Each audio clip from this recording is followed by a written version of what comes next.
Hi, my name is Natalie Kahn, and I graduated Ramaz in 2015.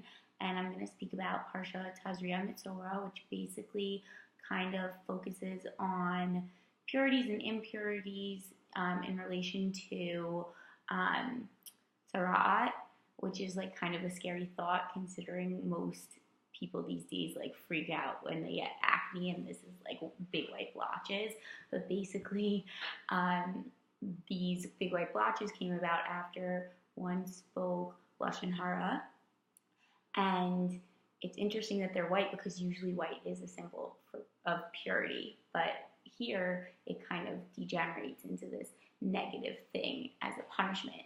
And I think that really points to kind of the emphasis that one puts on speech and the effect that speech can have, and how someone could have like used that time that they use talking Lashon Hara to kind of say something good or promote something or have like a conversation about their thoughts, but instead decided to speak Lashon Hara, and it kind of had this great potential but went off of that path.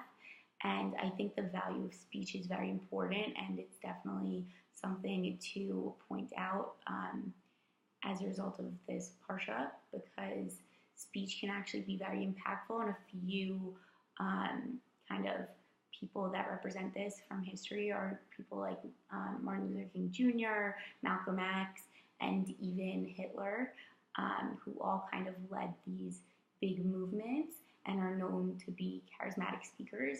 And I think that like the power of speech is definitely taken for granted and is definitely a tool that can be used for good and for bad, and just like simply replacing someone's name when you're speaking to someone, even if it's venting, which can lead to Lashon Hara, and just substituting someone's name for a preposition, like somebody instead of saying X person, can go a long way and make a difference.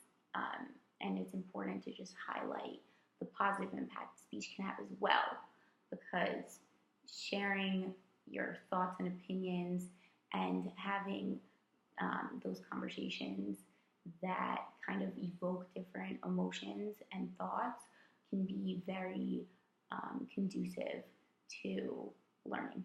Thank you. Have a good Shabbos.